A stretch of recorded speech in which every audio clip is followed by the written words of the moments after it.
right, guys, welcome back to another New Legacy podcast. I got my friend right here, Bina. She literally came through to our collaboration on the run across America. So she was actually one of our sponsors to help us achieve that crazy goal. And I met her through one of our friends, and she's a phenomenal person. She has a crazy mission that she's working on, and she's going to change the world. So Bina, tell us a little about yourself. So, my name is Bina Bendale. I have three beautiful children, and they all are on the spectrum. So, they all are autistic and have ADHD. I was a real life nurse. I'm still a registered nurse. And I decided to quit because of burnout. Mm. I was burnt out over the past 10, the last maybe 8, 10 years of my life. But what really driven my story was I realized there's a big gap. Yeah. The biggest gap is in the employee assistant program is that they don't have support. At least 10 years ago, they didn't have support for parents with special needs. Mm. And they didn't have support for other life-changing events.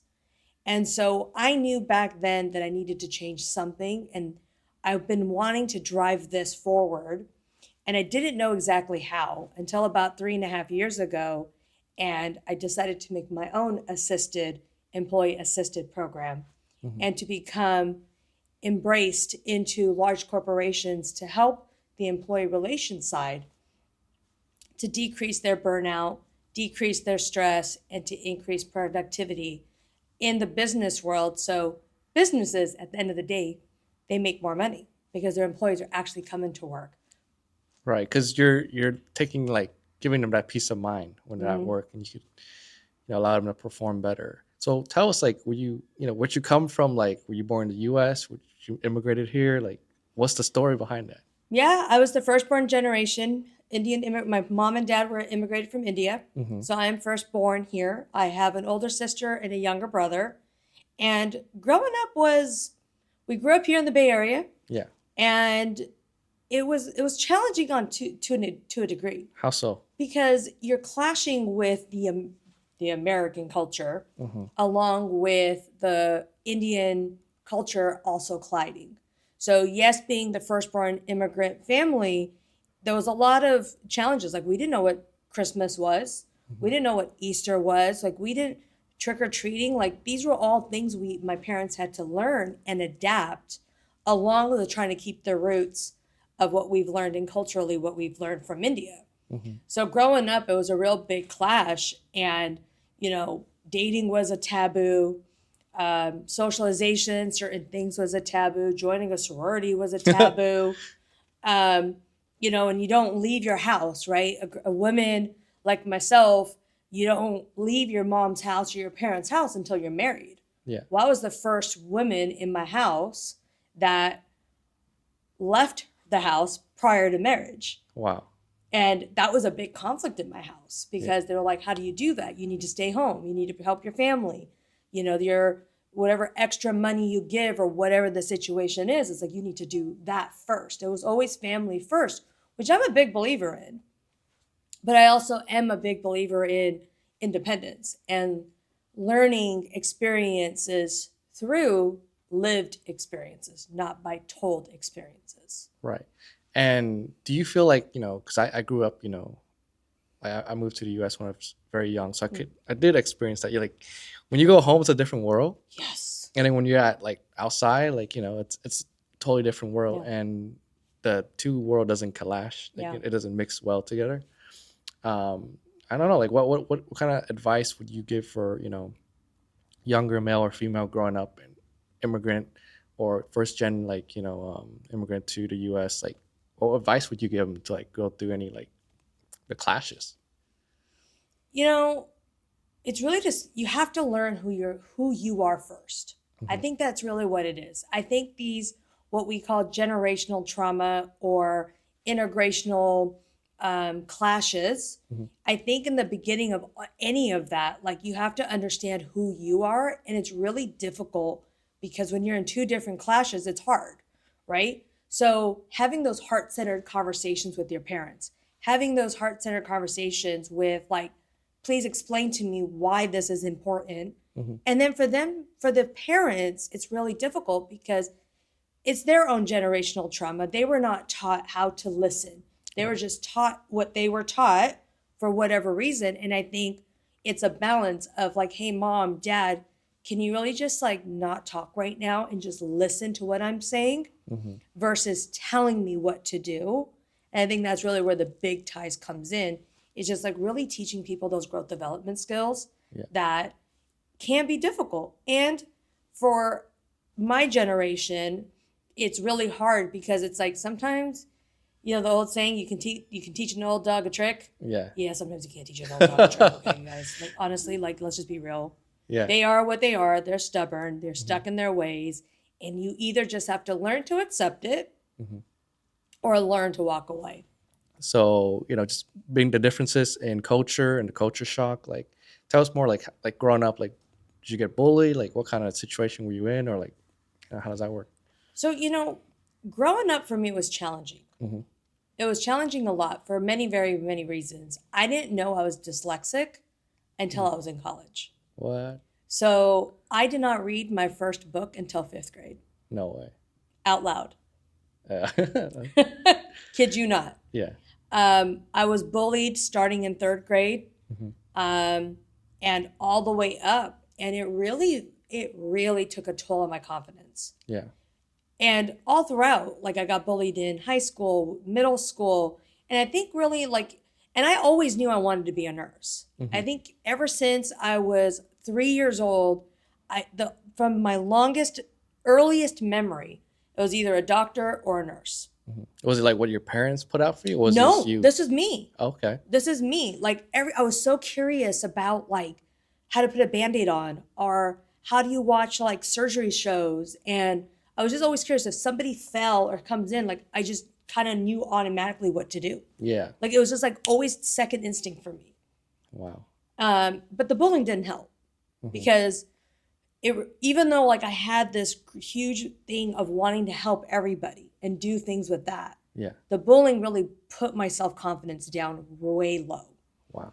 And I did have a good group of core women that, grew up, and to this day, there's 5 of us that still to this day talk, and we've known each other now like 40 something years.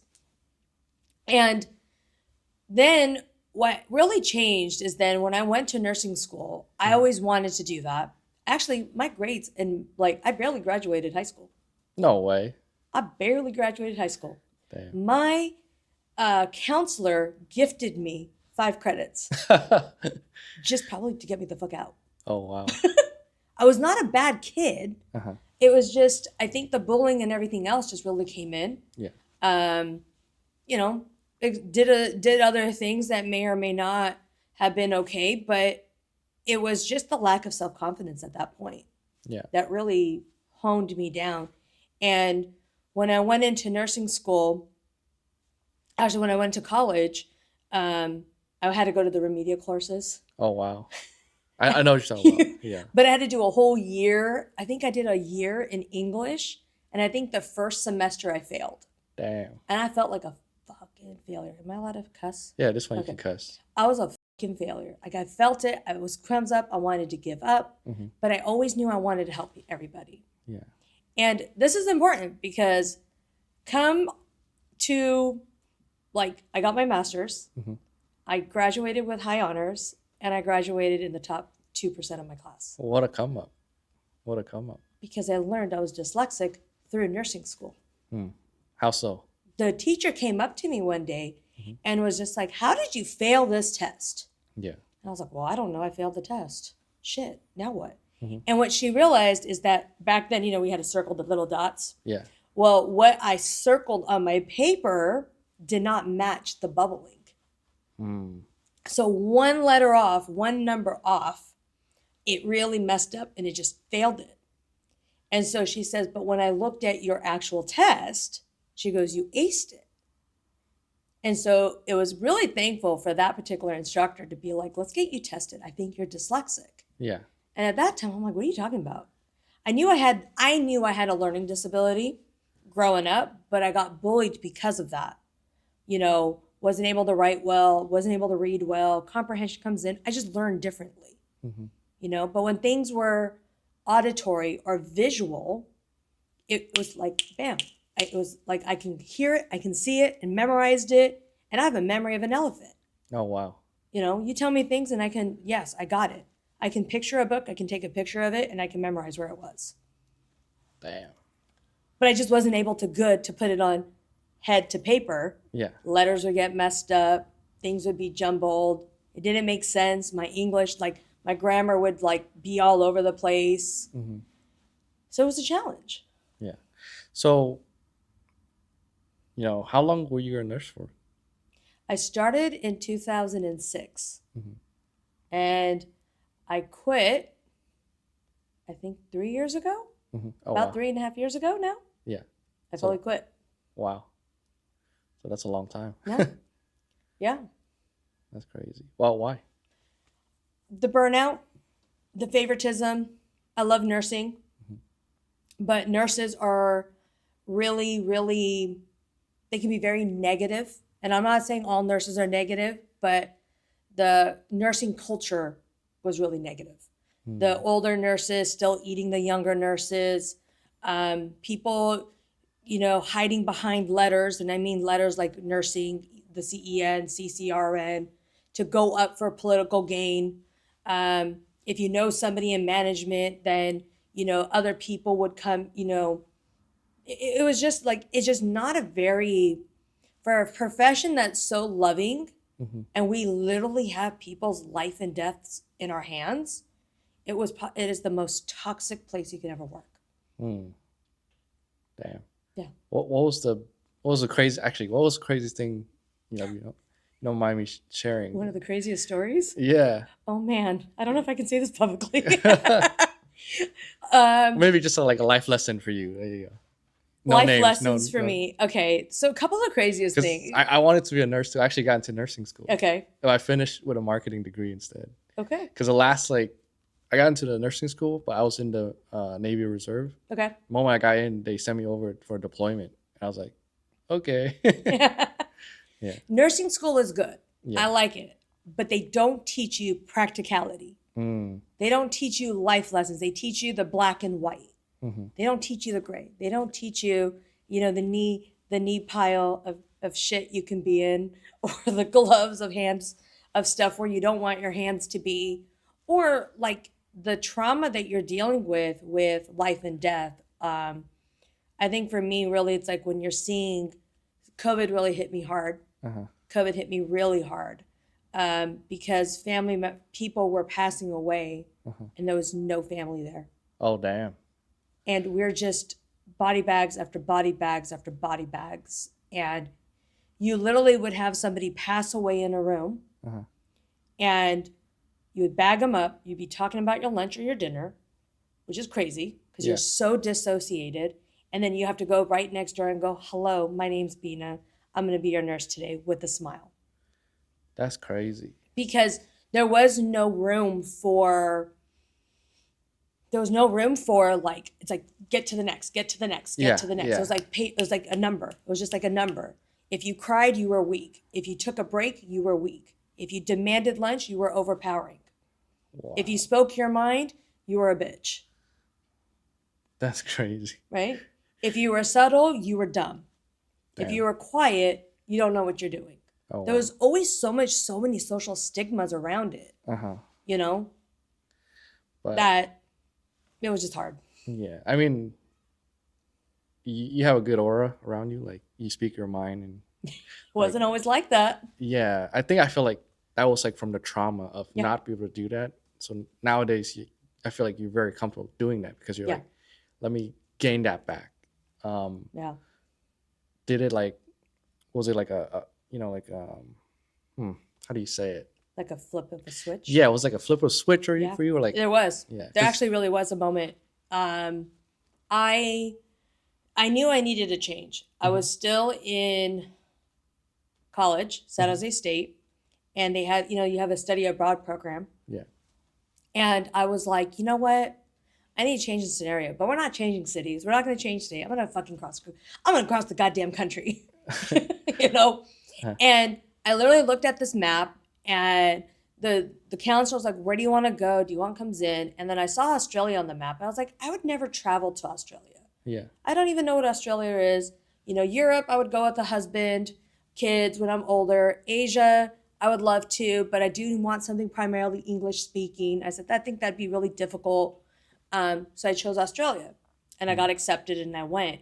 And I think for me to be on my own, and this is the time when they like literally when you fly and you just wait, pray to God that somebody from the school is picking you up. Hmm. And then you had 3 days to find your own. They'll help you in 3 days to find an apartment or something. And if not, you're basically on your own. Oh, wow. And this is the time when we had no cell phones. Yeah. We had to call on we had to use quarters and dimes to call our parents that, yep, I made it, Yeah. and it was probably, that is when I realized that the only person that I truly ever need, minus my husband who's here, is myself. Hmm.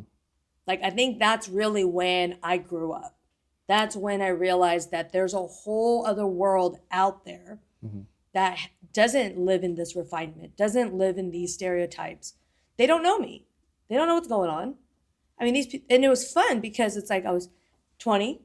Back in Australia, it was 18 to drink. Hmm. So we were able to go to clubs and bars, and they partied, man. Australians, y'all know how to party. I'm just letting you know that. Like, 4 o'clock, clubs would end. They would wake it up. They would open it back up at 6, and you'd serve breakfast. Oh, wow. Like, that's how quick it was. During the day, they would have like happy hours, but like they would have open bars like throughout their little plaza area. Hmm. But it wasn't judged upon. Like if you went and had a glass of beer or a glass of wine midday. Here, all of a sudden, you have a glass of wine or a beer midday. It's like, goddamn, you're an alcoholic. Oh, wow. It's like, it's 5 o'clock somewhere, people. And it's like, and I think that's where all these social stigmas are coming, where it's just like here, there's always something counteracting what you want to do Yeah. versus what's happening Yeah. and versus what's reality. Yeah. Whereas in other countries, like you do what you want to do. Like no one's judging you there. Yeah. I think it's because it's like the whole country's on board. I Yeah. think the U.S. is like this segments and Correct. groups, right? And I think that's where when I came back, I was a whole new person. Mm. I was there for 9 months Yeah. and traveled by myself, ate by myself, went to the movie theaters. Like I was forced to do things independently. Mhm. But it also taught me that I'm able to do what I want to do. Mm. There was no restrictions.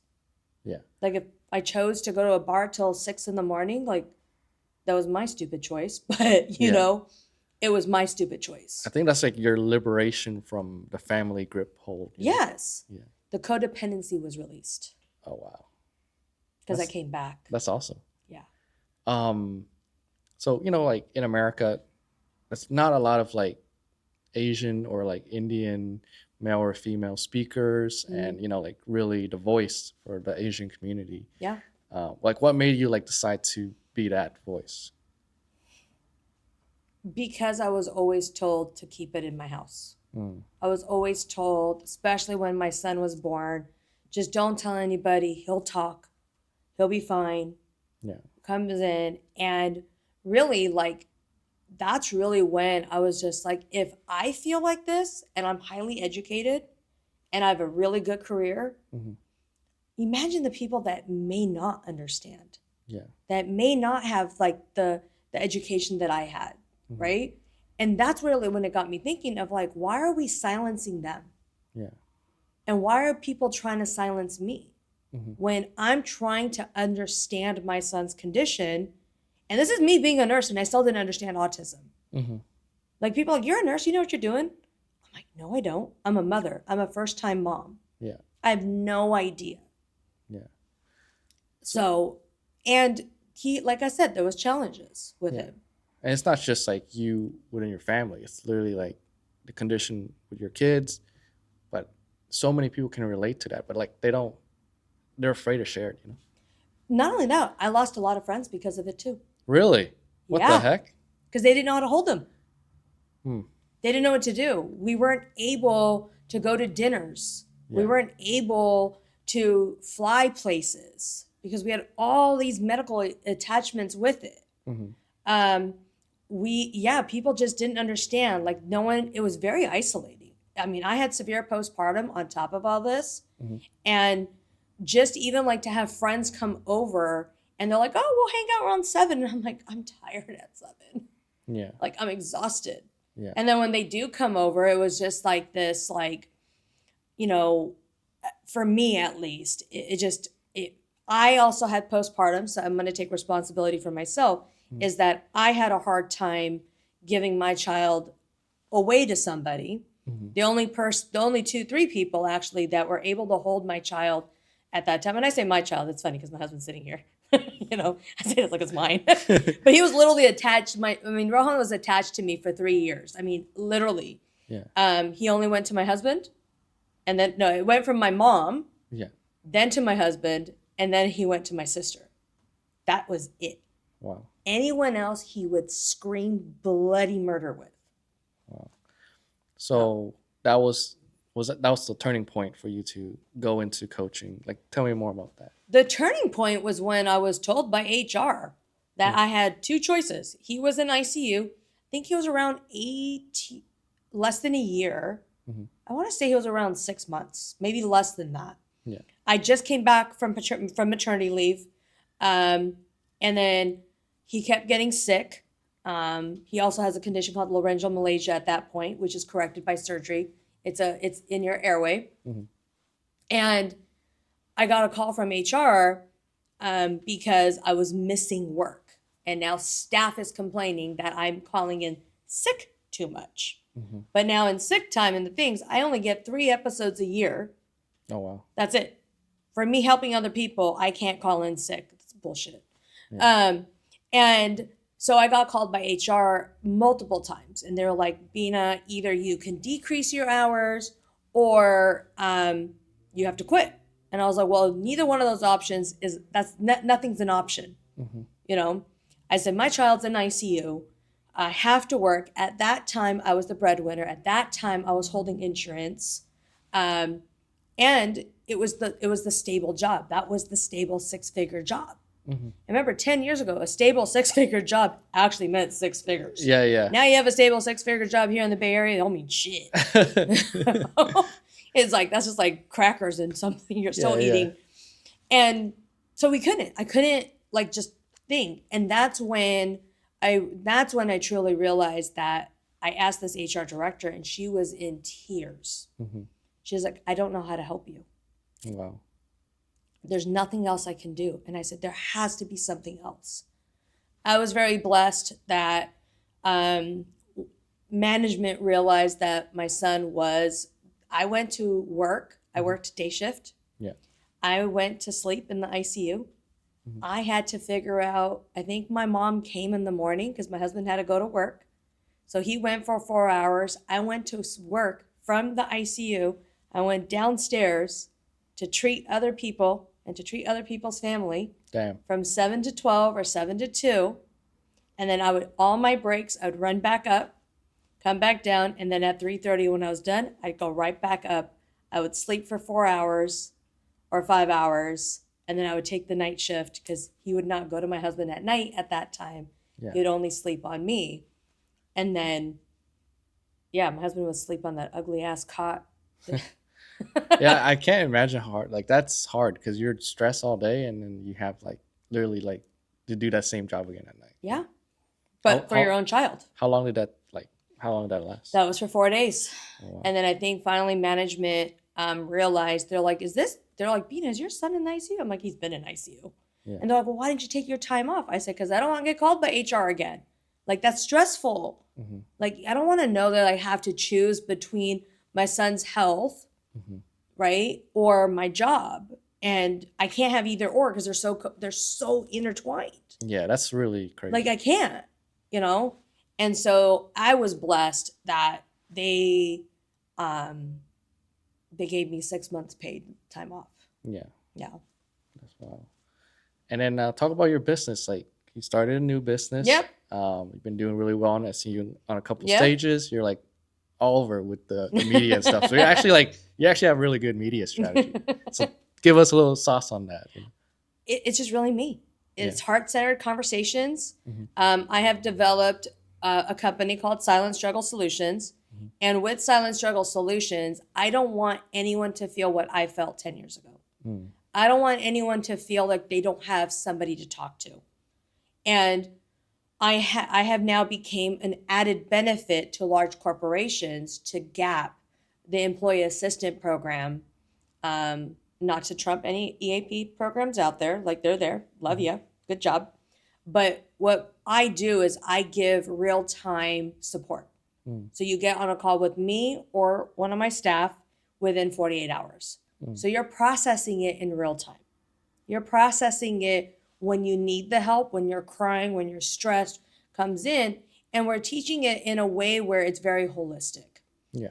And I think that's been the most transformational. And that's where we're preventing burnout. We're preventing things. We're preventing places where someone's like, you're in the doctor's office and they're like, and they're like, you got cancer. And you're just kind of like, now what?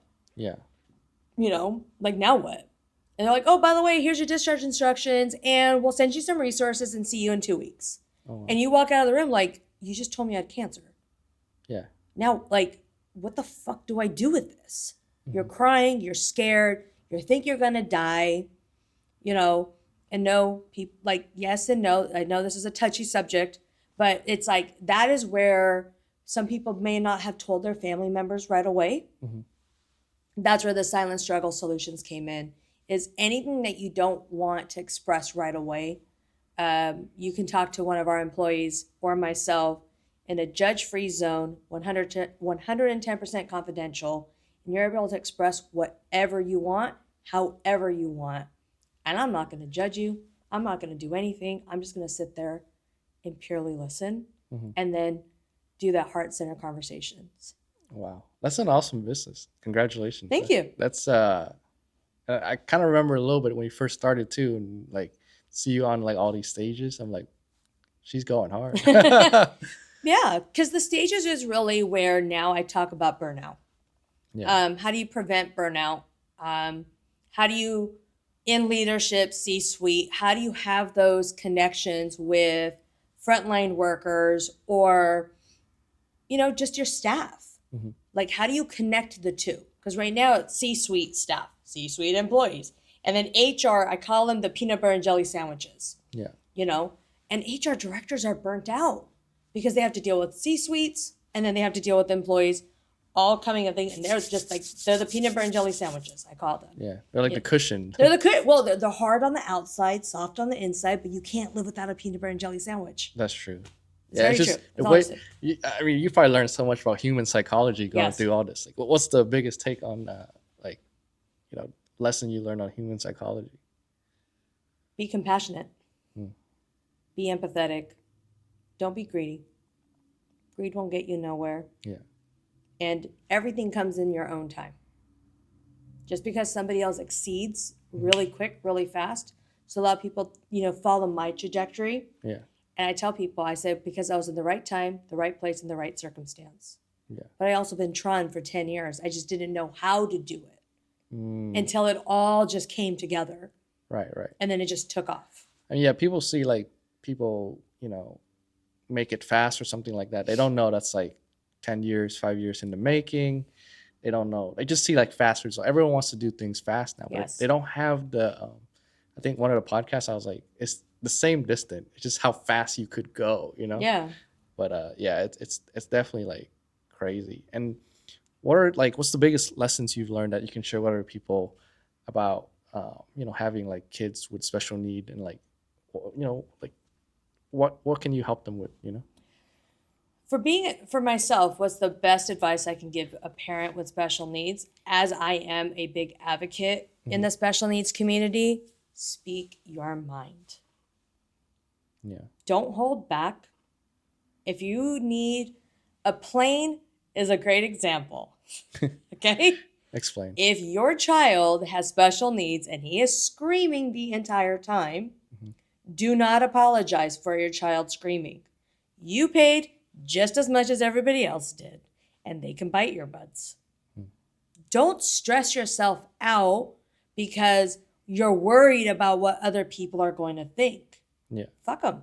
It's your child. Yeah. You're dealing with it. You deal with that every day. Also, before you get on a plane, try to do whatever calming, agent, whatever you need to do for your child. Make sure you have the blanket, make sure you have the tablet. Whatever you do, you need to confine in that. But sometimes all of that goes out the door and that child will scream. Ask me and my husband. Our child screamed for an hour, all time, and people were judging us and we were scared and we would come in and we medicated our son because he's like challenging. Wow. And then at one point I just said, you know what? Let him scream. Let him scream. The only thing that's going to work is if I hold him or if my husband holds him, we coddle him, we comfort him. And then the craziest part is then now we're going down and the flight attendant was like, ma'am, we finally got my son to calm down. Okay. Mm-hmm. And he says, the flight attendant's like, you need to put your son. I'm like, you are not moving my kid. Give me an extra belt. I'll tether him up. And I promise you, if this crane falls, I promise you I'm going to hold him with dear life anyways, because I will unbuckle him with a heartbeat and they're coming in my lap regardless. Yeah. Because they're like, with autism, they're not going to understand that anyways. Yeah. Don't even talk about airport security. What does airport security? Okay. Okay. Go airport security. What you got? With airport security? Yeah. How does that work? Have you been in those lines? Yeah. They're horrible. Yeah. Even with a child with special needs that cannot do so much like motion and comes up, like they don't anticipate the weight. Mm-hmm. They're not anticipating things. Like we take so much product with us that it takes us an hour and a half to 2 hours to get through security. Oh, wow. With a screaming child. That's crazy. And we got 3. Not only 1, we got 3. Yeah. And they all are running in different directions. They're hungry, they're tired, they have to pee, especially the younger 2. Rohan is screaming. And here I am. I kid you not. Mm-hmm. I had this lady come up to me one time and she goes, do you know how to control your child? Yeah, that's messed up. I was looking at her. I'm like, do you want me to control you? Because I'm trying. Yeah. And I think people because at airports, people are so focused only on themselves. Mm-hmm. Go from this generation to go to my gate. I want to go here to go to my destination. Yeah. And airports, airlines, even if you're all watching here, you guys need to be better with parents with special needs. Yeah. Like, it's hard. It's daunting. It's so stressful to even get through airport security because it sucks. They can't go. Sometimes they don't want to go through the metal detectors. Right. And they look at me and they go, you have to go through the metal detector. I'm like, he's 8. Yeah. He doesn't know how to walk by himself. You're telling now an autistic kid to go through a metal detector that's confined and goes shoo, shoo, shoo, that has a noise that he doesn't know, and you're not want him to flip the fuck out. Yeah. They're like, yeah. I'm like, did you hear yourself? I'm telling you that's not going to work. And I think that's like the biggest takeaway is for anyone watching that doesn't have parents with special needs. Mm-hmm. Listen to the parents with special needs. They know their child. They know what's going to work. And honestly, they are just trying their best. Wow. What is it like having that and like going through the world and trying to fit in and Having a child with special needs has its own challenges. Mm-hmm. So we don't get invited to birthday parties. Mm-hmm. We don't get invited to soccer practices. Mm-hmm. We don't go to baseball games. We don't go to the Warriors games. We can't do a lot of things that normal, typical parents can do. Mm-hmm. We can't go to the zoo some days. We're very isolated because, one, there is no adaptations to those particular scenarios where a child with special needs or with sensory input, they don't have it.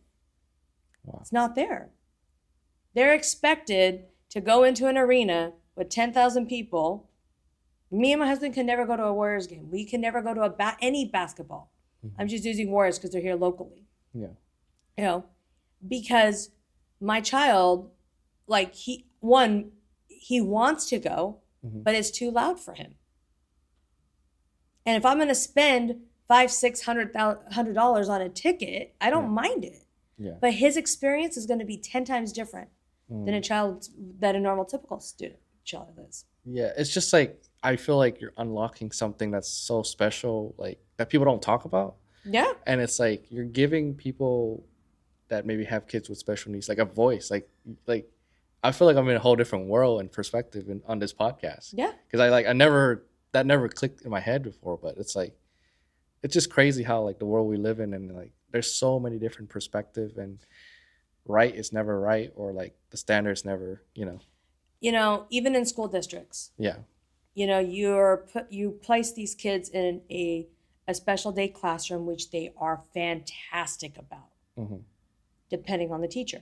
Some teachers are good, some teachers suck. Mm-hmm. Just like any other thing. The only difference is that a normal typical kid can come to you and go, Mom, Dad, that teacher's not really that great. Mm-hmm. But a child with special needs, what happens is that maybe for them, they become a little bit more agitated. Maybe they become a little bit more violent. Yeah. They don't understand how that works. And some of these professionals, like, they're there, but sometimes I feel like they're just there for the paycheck. They're not there Oh for yeah, the a lot passion. of people are like that. No, they're Yeah. not there for the passion to really help them succeed, because a lot of it, specifically for Rohan, he's in moderate to severe. We're teaching him life skills. Yeah. Education for him is about life skills. There's no expectation of him to write a book or read a book, or it comes in. Depending, everyone's is different. Every child is different. I'm going to just state that there. I'm going to just state that. But in general, like the moderate to severe classes, like those parents, like there's no birthday parties. That's crazy. We don't. Movie theaters. Yeah. We can't go to the movie theaters because Like- it's loud, it's dark, it comes in. Yeah. Like it's like when I ask people, like, can we just turn the lights on a little bit, lower it just a tad? They look at me like I'm crazy. Yeah. That's so like, just going through life's already hard, and then you have extra challenges. Yeah. And people don't understand. I don't know. I'm just amazed because like life normally is already hard. Try taking a child with special needs to the bathroom. Yeah. Now that's a whole nother problem. Oh wow. I have a whole TEDx around it. Really? Yeah. Because like, what's the first thing you like? Because think about this: when a normal, typical person, when they go to the bathroom, Yeah. right? Mhm. You just walk in, you do your business, and you walk out. Yeah. Now, for me and my husband, it'd be really weird. One, I have to take the children to the bathroom because I don't know why, but men's bathroom they're fucking dirty. Why? I don't understand that. That's just, it's insane. But also they gravitate towards moms and come. But then it's like, I can't take my husband into the bathroom because then he feels like peeping Tom, and women are like, why is he in here? It's kind of like he's in here because it's like, I need the help. I need the support. Yeah. Like I need him in there, not because of anything. It's just because like we physically need to take their clothes off and to change them and to put the diapers on. Yeah. That's The noise, the water things, the flushing of the toilets. wow. It's scary. I can't imagine, like, it's just, that's like a like level 12 hard, in Yeah. like scale 1 to 10. Yeah. And I got not only one, not only two, but I got three. Yeah, that's crazy.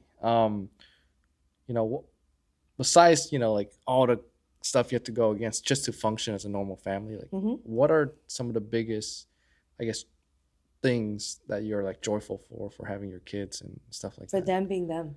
Yeah. I would not change my world in a heartbeat. If someone even said I can snap my fingers and you can have this and you can have that, I wouldn't change it in a heartbeat. You know why? It's because those 3 children, including my husband, is the reason why my heart beats. And I was chosen because I'm a nurse. I gave birth to them because I was chosen to be their mother.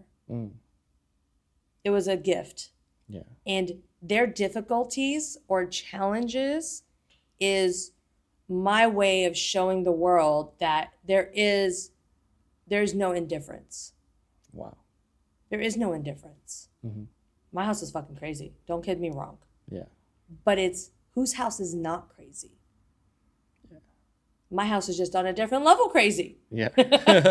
But my kids are loving.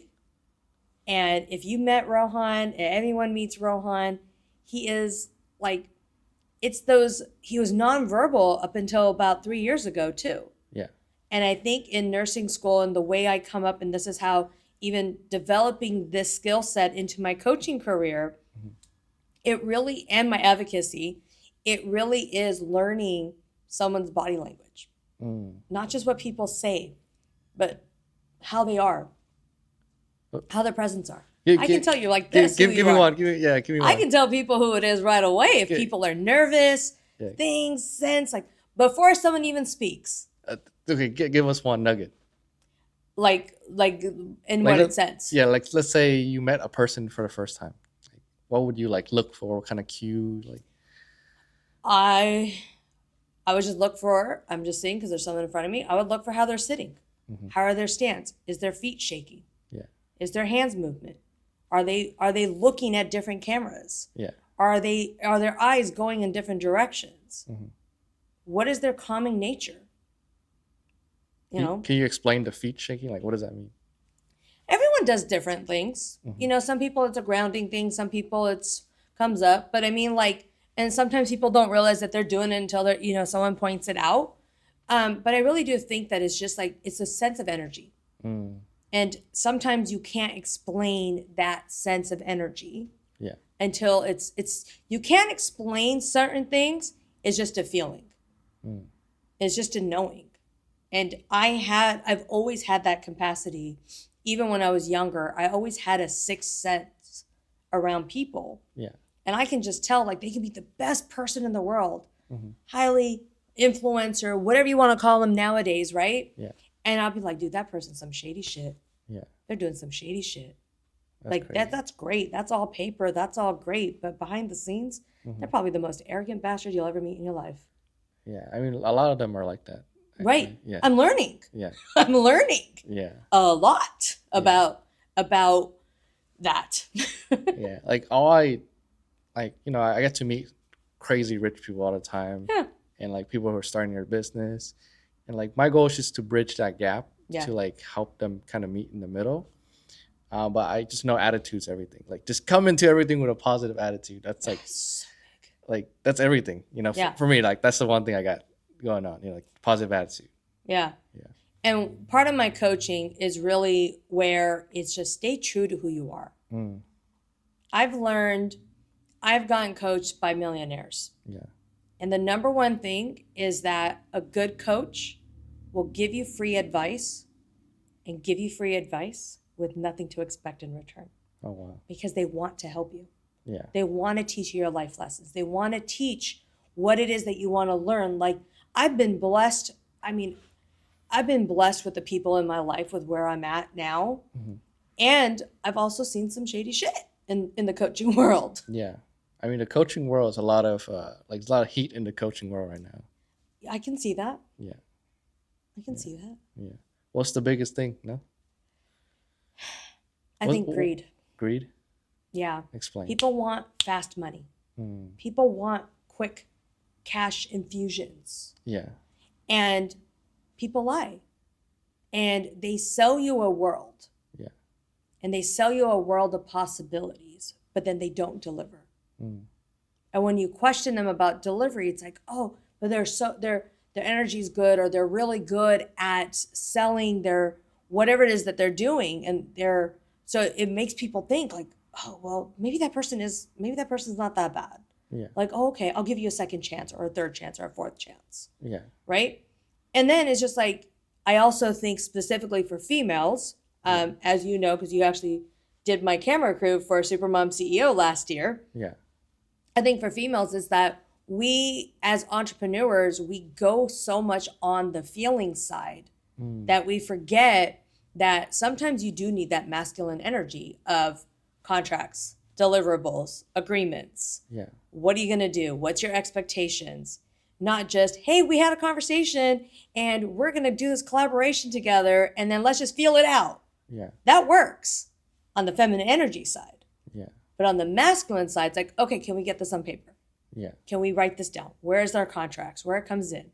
And I think a lot of the times people think that it's arrogant. They're like, oh, why can't you trust people? I said, because they're not going to deliver. If you have nothing to go back on, Yeah. Like you can waste thousands and thousands of dollars Yeah. and then feel like shit because now you thought they were going to deliver whatever they stated, Hmm. and now you're asked out 20, 30, 50, $60,000. Oh, wow. That's crazy. I'm talking about like thousands and thousands of dollars from Dang. a world of a possibility. Wow. That's crazy. And if you don't have anything in writing Hmm. or clear agreements, then you're asked out that money. Yeah. That's crazy. Yeah.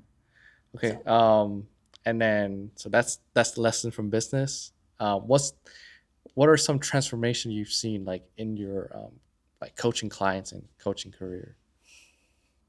having them feel truly authentic to themselves. Mm.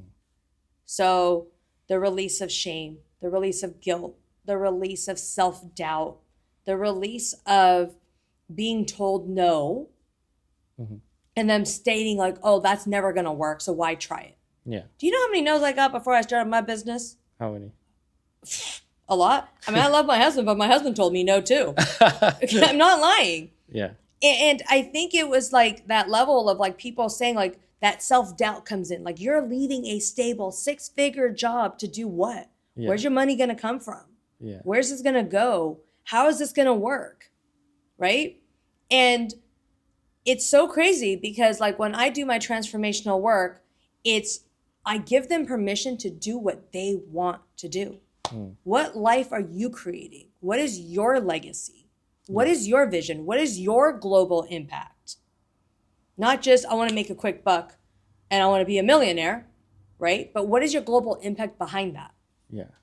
All right. So before we close out on this podcast right here, can you give us, like, let's say you die today, right? Like, what is your one message to the world?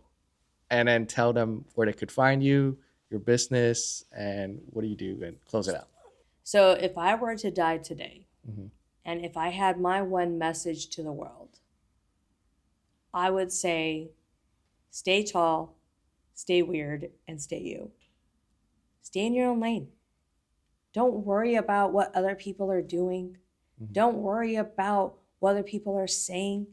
Just stay true to who you are and only live your life, not somebody else's life. And then where can they find you? So you can find me on every single social media platform now. On Facebook, I'm Bina Bendale. On Instagram, I am Nurse Coach Bina. And on LinkedIn, I am Bina Bendale, and my YouTube channel, which is also Bina Bendale. Okay. So the only difference is the IG account. Got you. And then what specifically you do and how can you help people? So what do I specifically do? So I have 3 parts of what I specifically do. I am a parent advocate for parents with special needs. I help corporate wellness. So I embed myself into large organizations to help with burnout and to help with parents with special needs or special conditions that want to help with those silent struggles and really give the more revenue to the companies. And then the third one is I also help nurse coaches or other coaches learn how to land large B2B sales and really teach them how to do it in the most authentic way and in the most individualized way. There's not a blueprint. There's no cookie cutter. There's no secret sauce. There is no, I don't have modules or any of that either. Like it's really what you want to create and creating your own blueprint and teaching that. Wow. All right, guys. Thank you so much for the podcast. Thank you for coming, like Bay Area traffic to make it happen. And I think this is your first podcast in person. This is my first in-person podcast. Yes. Okay. How do you feel? One more thing. I feel good. Yeah. I feel great. It's like a whole different vibe, right? It's a whole different vibe. Yeah. Yeah, I'm kind of liking this. Yeah. See, I have to do this a little bit more often. that's what now. I'm saying. Do it twice a month. Okay. Well, thank you guys, and see you on the next episode.